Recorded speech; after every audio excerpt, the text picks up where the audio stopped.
How are you. आप सब बहुत अच्छे हैं होंगे।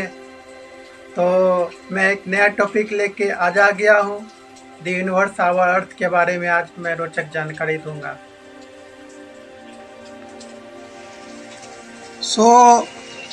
चलिए साथी, आज हम बात करेंगे दी अर्थ आवर यूनिवर्स, हमारी पृथ्वी के बारे में। सबसे पहले जानेंगे कि हम जिस जीव पृथ्वी पे रहते हैं वो पृथ्वी क्या होता है। तो सबसे पहले ये जानिए कि हमारा पृथ्वी नीला ग्रह के नाम से भी जाना जाता है। इसलिए कहा जाता है क्योंकि यहाँ 71% पानी, 29% भाग ही पृथ्वी का भूमि है, जिसमें हमारा देश भारत सिर्फ 0.02% की भूमि।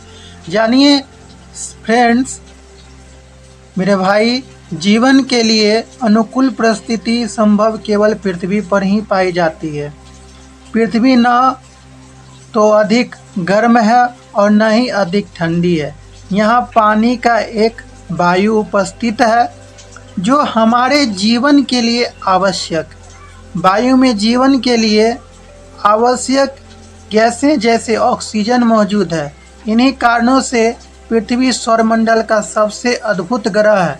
इसलिए पृथ्वी को 3 रंगों का ग्रह भी कहते हैं। अब मैं बात करूंगा सौरमंडल से जुड़ी खास खबरें। मैं पृथ्वी के बारे में बात करते हैं। ये हमारा सौरमंडल में जो सौरमंडल का मुखिया है, जो ये बुध ग्रह है। बुध से थोड़ा बड़ा ग्रह शुक्र होता है और थोड़ा बड़ा, उससे बड़ा थोड़ा अर्थ होता है, जो सौरमंडल से तीसरा ग्रह है।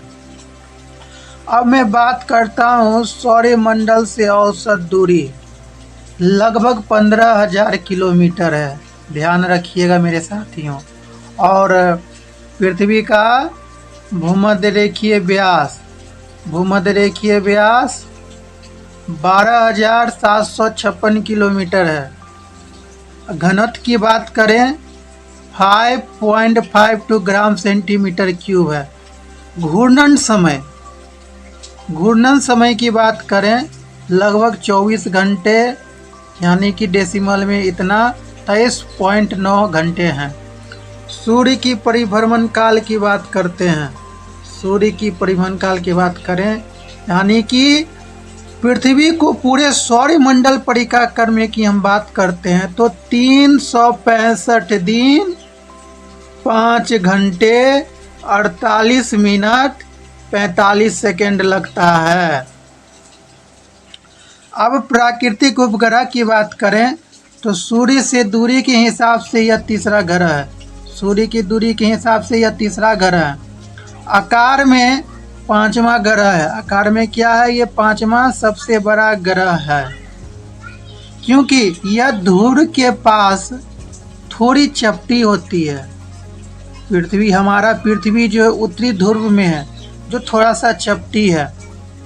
इसी कारण से इस ग्रह को भू-आम ग्रह के भी नाम से जानते हैं। भू-आम ग्रह भी कहते हैं, यानी कि भू का अर्थ होता है पृथ्वी। अब पृथ्वी के समान का आकार होता है, इसलिए नाम इसका पड़ा पृथ्वी। अब मैं थोड़ा सा बात करता हूं। अंतरिक्ष से देखने पर यह नीले रंग की दिखाई पड़ता है। अंतरिक्ष से देखने पर यह नीले रंग का दिखाई पड़ता है। नीले रंग की दिखाई पड़ता है क्योंकि इस ग्रह पर 2/3 सतह पर तो पानी ही है। क्या है मेरे साथियों? 2/3 पर पानी ही है, जो पूर्णतः ढकी हुई है, और इसे नीला ग्रह के नाम से भी जानते हैं या कहते हैं। अब नोट कीजिए ये पॉइंट को, इस पॉइंट को नोट कीजिए, ठीक है? इस पॉइंट को नोट कीजिए। हमारी पृथ्वी नीला इसलिए लगती है क्योंकि 71% भाग तो पानी से ढकी हुई है।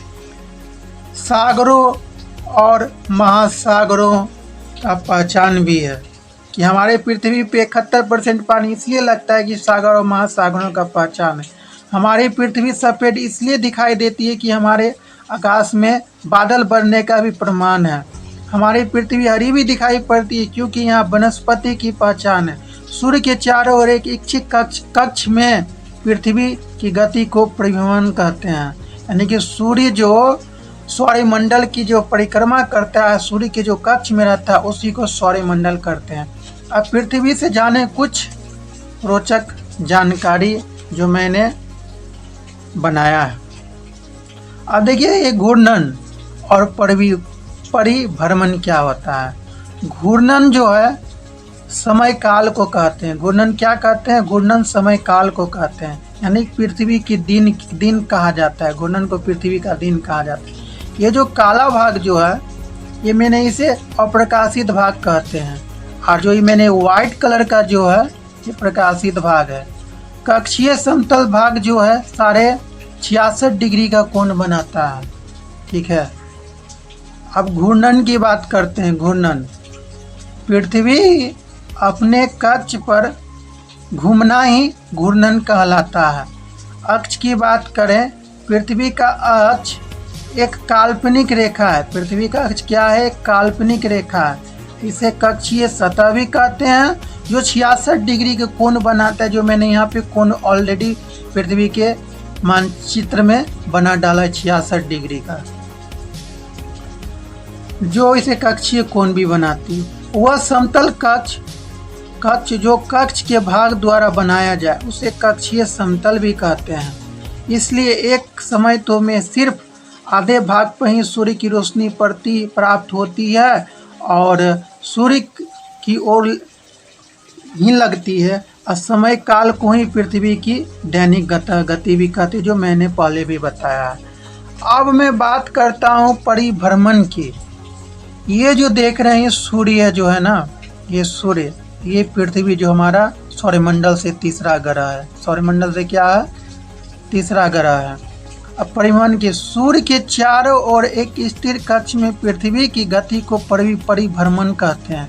यानी कि सूर्य को सौरमंडल को परिक्रमा करने की कार्य को परिभ्रमण करते हैं। अब ध्यान दीजिए, पृथ्वी सूर्य सौरमंडल की परिक्रमा करती है, जिसे सौरमंडल की परिक्रमा के भी नाम से और परिक्रमण काल के भी नाम से जानते हैं। पृथ्वी अपने अक्ष पर पूर्व से पश्चिम की ओर घूमती है। पृथ्वी अपने अक्ष पर पूर्व से पश्चिम की ओर घूमती है, जिसे पृथ्वी की दैनिक गति भी कहते हैं। पूर्व से पश्चिम घूमना ही पृथ्वी का दैनिक गति के नाम से जानते हैं, जो सौरमंडल में के जरिए हम ज्ञात कर सकते हैं। सूर्य कक्षा को जब सूर्य पूर्ण परिक्रमण करता है तो सौर परिक्रमा के नाम से भी जानते हैं, जिसे वार्षिक गति कहते हैं। पृथ्वी जब सूर्य के बिल्कुल पास होती है तो उसे अपसौर कहते हैं। यानी कि ये पृथ्वी घूमते घूमते घूमते नज़दीक आ जाए तो उसे अपसौर कहते हैं। यानी कि 14.70 करोड़ किलोमीटर नज़दीक आ जाती है तो जिसे अपसौर कहते हैं। अब बात करते हैं, पृथ्वी जब सूर्य के बिल्कुल पास होती है तो अपसौर कहते हैं, जो 3 जनवरी को होती है। इसको याद रखिएगा फ्रेंड्स, जिस कारण से सूर्य के बीच 14.70 करोड़ किलोमीटर की दूरी हो जाती है। अब आइए,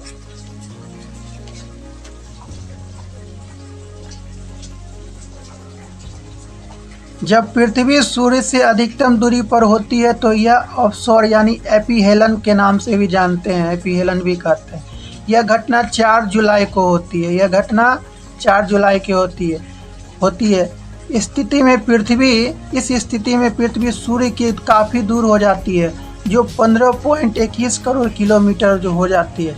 मैंने भी बताया कि 15,000 करोड़ किलोमीटर है, तो यानी कि 21,000 किलोमीटर ऊपर हो जाती है। परिक्रमा करने में, सौरमंडल को परिक्रमा करने में इतना समय लगता है। इस प्रक्रिया को क्या कहते हैं? नज़दीक होने पे अपसौर कहते हैं, और पृथ्वी जब दूर हो जाती है, 21,000 करोड़ किलोमीटर जब दूर होती है तो इस प्रक्रिया को अपसौर कहते हैं। अपसौर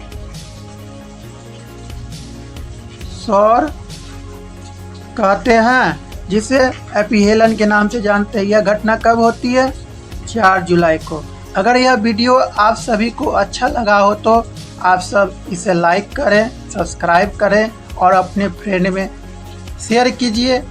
मैं इसी तरह से हर रोज़ एक एक टॉपिक लेके आऊँगा और आपको साइंटिफिक नॉलेज भी दूंगा।